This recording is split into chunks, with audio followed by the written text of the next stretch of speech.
una sa lahat. They are preventing Vice President Inday Sara Duterte to run for the 2028 elections. Yan talaga ang main reason ng impeachment na yun.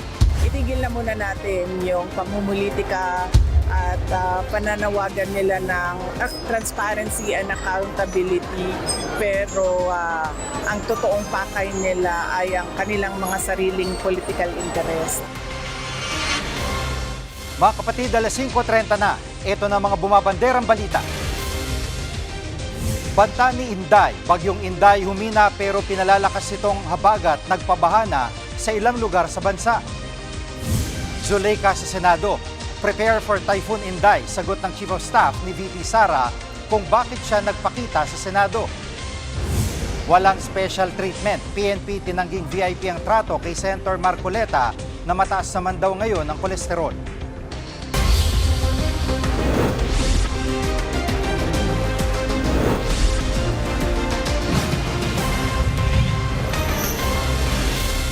Pinalalakas ng bagyong Inday ang habagat na nagpapaulan ngayon sa malaking bahagi ng bansa.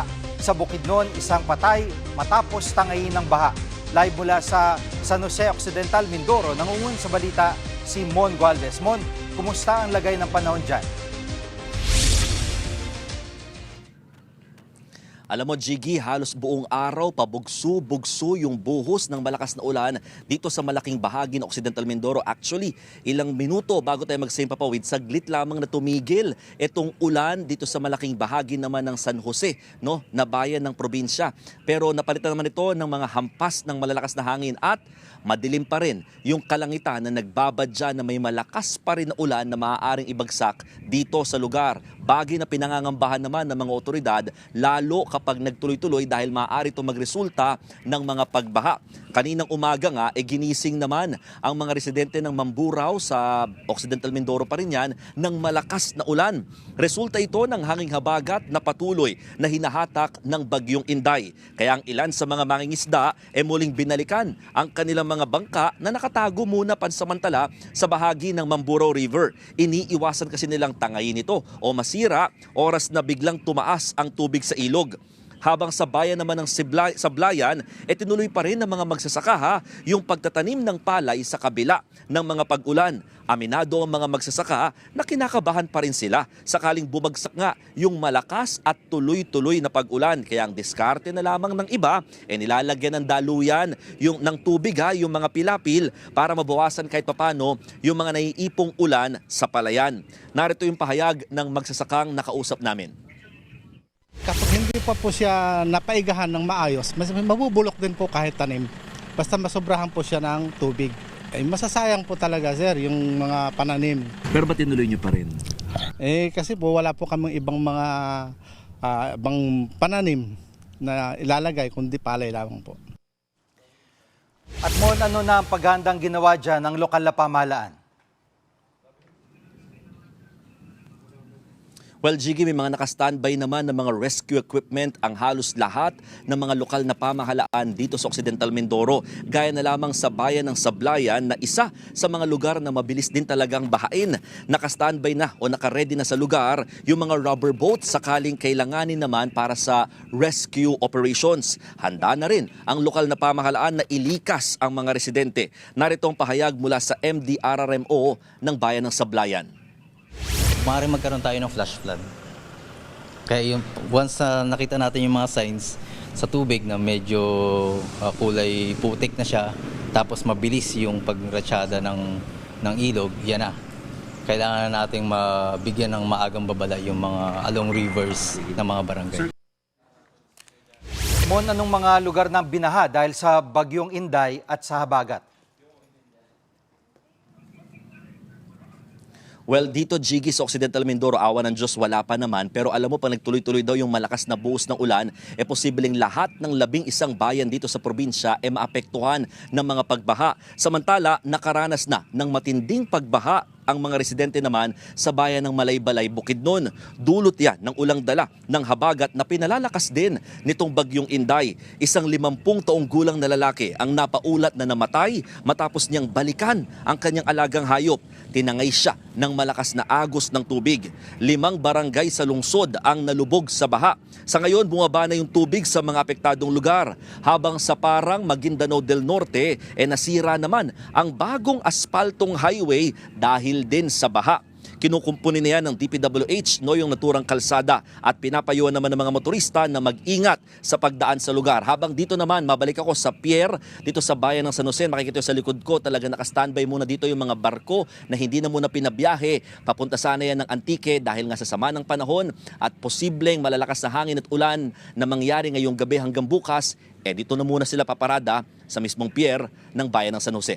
Yan muna ang latest. Balik sa iyo, Jiggy. Ingat kayo dyan, Mon Gualvez live mula sa San Jose, Occidental, Mindoro.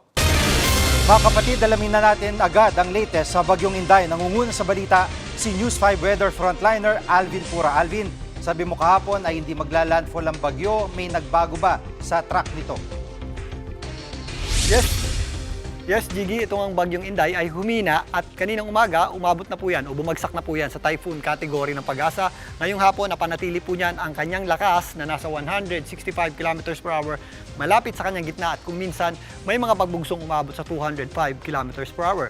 Patuloy ang kumikilos, pakanluran hilagang kanluran sa bilis na 20 km per hour at huli pong namataan ng Pag-asa sa layong 780 km east ng Apari, Cagayan. At Jiggy, hindi pa rin natin ito inaasahang maglandfall o tumama sa lupa. Yan po ay patungo pa rin dito sa hilagang bahagi ng Taiwan. Pero may kalawakan na ang kabuang sirkulasyon niyan. Ang diametro po niyan ay nag-extend sa hanggang 1,700 kilometers.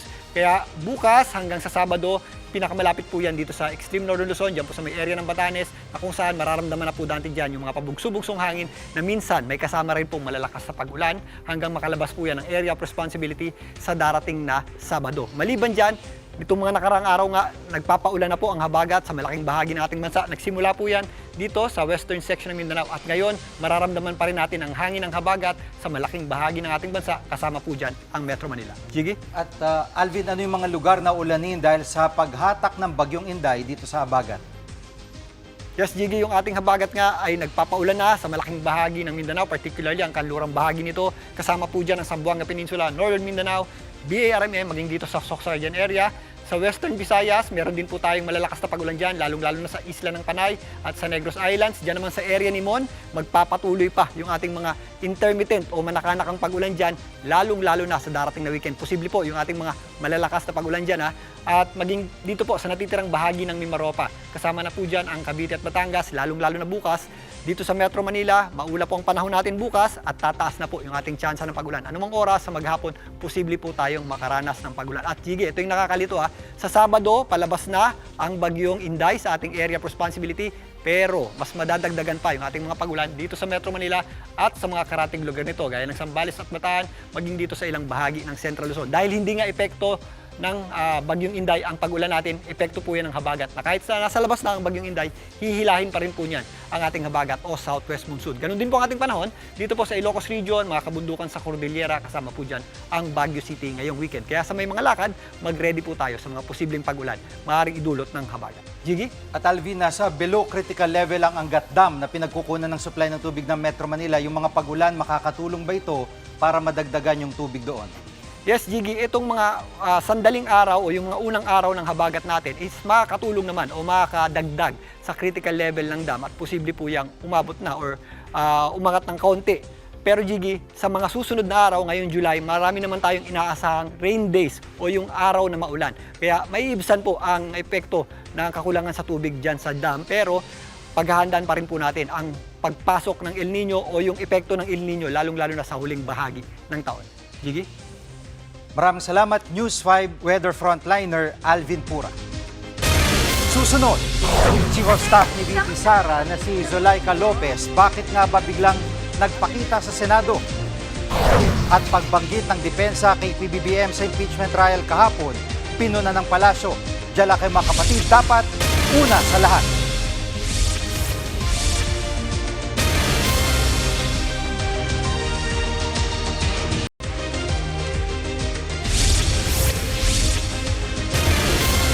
Nagpunta sa Senado ang Chief of Staff ni Vice President Sara Duterte na si Attorney Zulaika Lopez. Isa siya sa mga testigong pinatatawag ng prosekusyon sa impeachment trial. Live mula sa TV5 Media Center, nangunguna sa balita si News 5 Senate Correspondent Mean Los Baños. Mean, walang paglilitis ngayong araw at ano naging pakay dyan ni Attorney Lopez? Jiggy, umiwas sa pagsagot sa mga tanong ng media si Attorney Zulaika Lopez, ang Chief of Staff ni Vice President Sara Duterte, na dumating nga sa Senado kanina pasado alas 11 ng umaga. Hanggang paglabas ng building, nung tinatanong natin siya kung ano ba yung kanilang napag-usapan at bakit siya nakipagpulong sa impeachment clerk of court na si Attorney Renato Bantug, hindi niya yan tuwirang sinagot. Pero may maikli siyang pahayag. Pakinggan natin ito, Jiggy. Prepare for Typhoon Inday. Jiggy, nakausap naman natin ang Clerk of Court na si Attorney Renato Bantug at ang paliwanag niya sa atin, purely housekeeping at administrative matters yung napag-usapan nila ni Attorney Zulaika Lopez. Walang kinalaman daw sa impeachment trial ni VP Sara, walang epekto sa merito ng paglilitis, kundi talagang ayon nga sa kanya administrative matters. Ano ba yung administrative matters na yan? Basically, tinanong daw kung hanggang ilang guests ang pwedeng dumalo mula sa kampo ng bise na pwedeng manood sa paglilitis niya sa loob ng Senado, kung pwede bang magdala ng mga kagamitan doon sa huddle room ng defense team sa loob ng Senate building at kung pwede ba silang magpasok ng kanilang sariling caterer. Narito ang bahagi ng pahayag ni Attorney Renato Bantug, ang impeachment clerk of court. Even if I met her as a clerk of court, wala rin naman akong pwede makomit sa kanya. Nothing that would affect the merits of the case, nothing that would affect the conduct of the impeachment trial proceedings. It was an open door meeting, nothing secretive about it. At Mean, makakadalo ba si Attorney Lopez kung sakaling ipatawag na siya ng prosekusyon bilang testigo?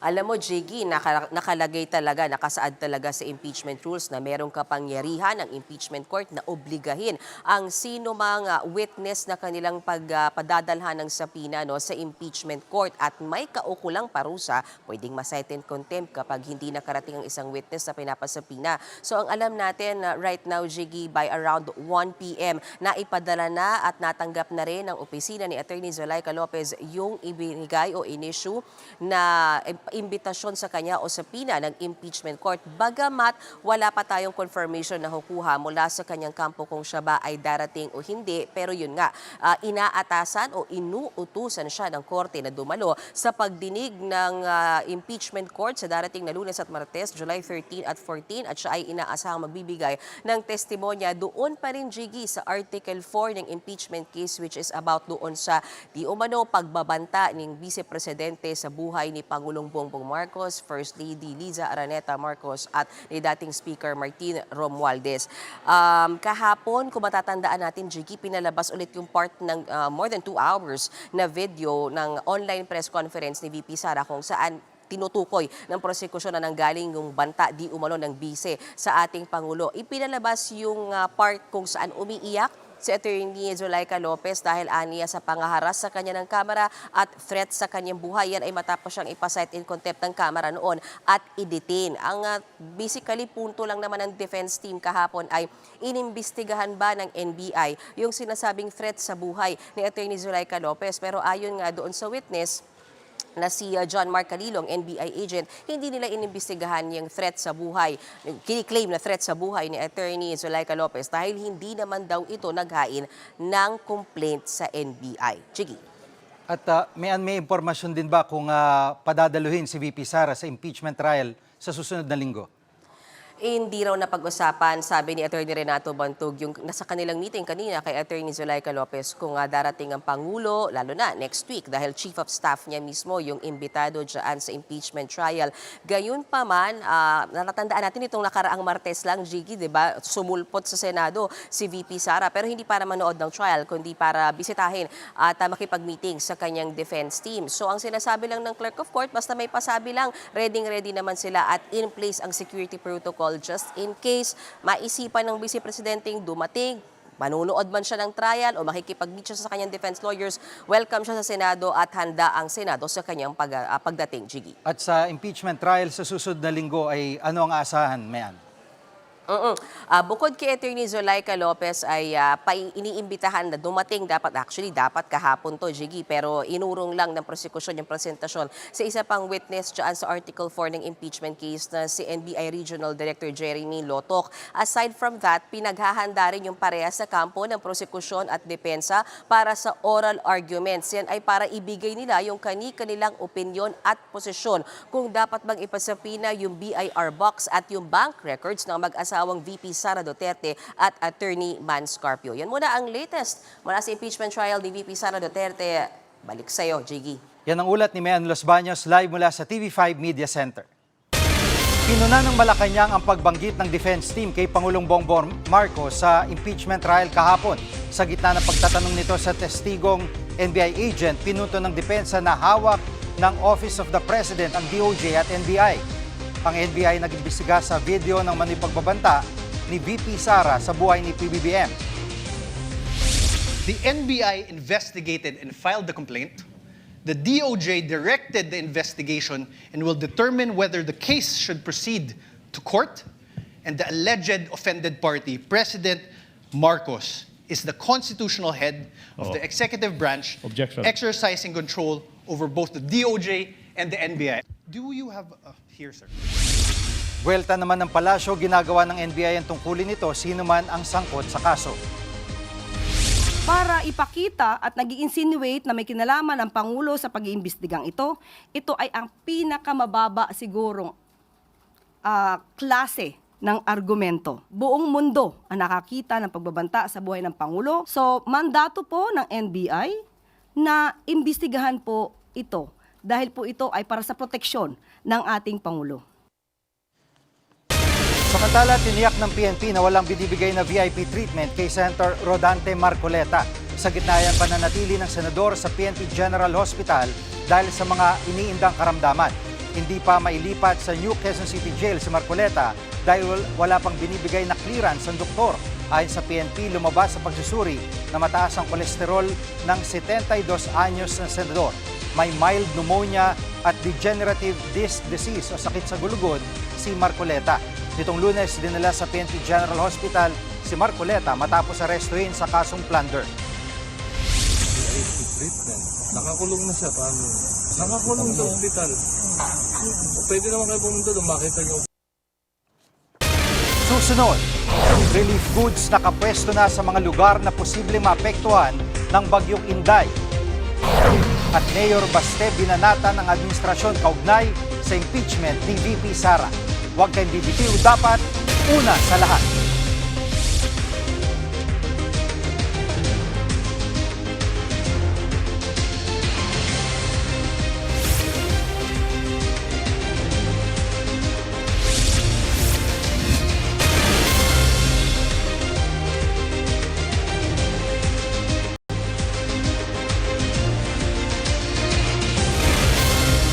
Nakalertong iba't ibang ahensya ng gobyerno sa posibleng epekto ng bagyong Inday at Habagat. Live mula sa Quezon City, nangunguna sa balita si JC Cosico. JC, gaano tayo kahanda? Jiggy, nakadeploy na nga sa 17 field offices ng DSWD yung mga supply bilang paghahanda nga rito sa posibleng epekto ng bagyong Inday at Habagat. Kabilang nga dyan itong mga emergency shelters at mga modular tents. Mayroon ding mga women-friendly and child-friendly space kits which contains itong mga laruan para nga maiwasan itong mga gender-based violence at trauma nitong mga bata sa mga evacuation center. Meron ding mga maternity kits para sa mga sanggol at kanilang mga nanay. Lahat yan ay ready na ipamahagi ng DSWD sa mga LGU bilang paghahanda nga rito sa bagyo. Narito po ang bahayag ni DSWD Secretary Rex Gatchalian. What we normally do is humihingi kami ng talaan sa local government unit. Sila ang nagbibigay ng talaan kung ilan ang evacuees, ilan ang nangangailangan ng tents, ilan ang nangangailangan ng food items, non-food items. At JC, sapat ba ang relief goods sa mga lugar na posibleng maapektuhan ng bagyo? Jiggy, sa ngayon nga nasa 24,000 na family food packs ang nakapreposition dyan nga sa Batanes na currently ay nasa ilalim ng signal number 2. Pero sa kabuuan, mayroong 4.7 million na family food packs ang nakapwesto sa iba't ibang warehouses ng ahensya. Available din daw, Jiggy, sa lahat ng rehiyon itong mga mobile kitchens at mga mobile command centers kung kinakailangan. Sa ngayon nga ay meron silang standby funds worth 644 million pesos at naka-red alert din, Jiggy, itong kanilang mga quick response teams. Ibig sabihin, naka-alerto nga mga ito sakaling kailanganin ng augmentation ng mga lokal na pamahalaan. Narito po muli ang DSWD. Tandaan natin ang paradigm ng disaster response. LGU first ang responder, and then pumapasok ang national government to augment yung kakapasidad at kakayanan ng mga local government units natin. Jiggy, sa ngayon nga ay nakataas na rin itong code white alert ng Department of Health. No? Ibig sabihin, naka-alerto magdamag itong kanilang mga operation center para sa agarang pagtugon doon sa mga maapektuhan ng bagyo. At ongoing rin daw yung kanilang coordination sa NDRMC, sa mga LGUs at sa mga regional disaster units. At naka-heightened alert na rin po itong PNP sa bagyo at sila nga ay ready na umalalay doon sa mga posibleng rescue operations para nga sa mga maaapektuhan nitong bagyo. Jiggy, balik sa iyo. Yan ang ulat ni JC Cosico live mula sa Quezon City. Sa ibang balita, naniniwala si Davao City Mayor Baste Duterte na ginagamit ang impeachment laban kay VP Sara para pigilan ang pagtakbo niya sa 2028 presidential elections. Sa panayam sa The Hague, Netherlands, sinabi ni Mayor Baste na 3 taon nang tinatrabaho ang pagpapatalsik sa kanyang kapatid. Gusto raw kasi ng Administrasyong Marcos na manatili sa poder. Sa ilalim ng saligang batas, maaaring pagbawalang tumakbo ulit sa eleksyon ang opisyal na napatalsik sa pamamagitan ng impeachment. Depende yan sa desisyon ng Senate Impeachment Court. Kaya nga nila, ini-insist yung impeachment na yan kasi they want to remain in power. They are preventing Vice President Inday Sara Duterte to run for the 2028 elections. Habang gumugulong naman ang impeachment trial kahapon, nakisaya si VP Sara sa pista sa Hinatuan, Surigao del Sur. Mainit siyang sinalubong ng mga lokal opisyal at mga residente. May mensahe naman siya sa mga opisyal ng gobyerno. Itigil na muna natin yung pamumulitika at pananawagan nila ng transparency and accountability, pero ang totoong pakay nila ay ang kanilang mga sariling political interest. Huwag tayo mawalan ng pag-asa na merong mangyayaring pagbabago sa ating bayan. Susunod, pag-angkin ng Chinese scholars sa Batanes, inalmahan ni Defense Secretary Chodoro. Huwag kayong bibitiw, dapat una sa lahat.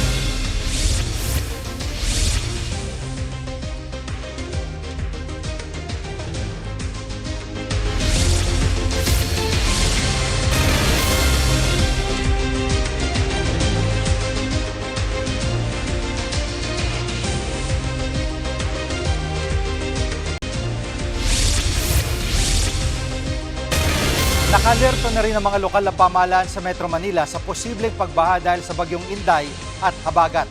Live mula sa Tondo, Maynila, nangungun sa balita si Ian Suyo. Ian, malaking tulong sana mga pumping stations kung gumagana. Anong sitwasyon nila ngayon?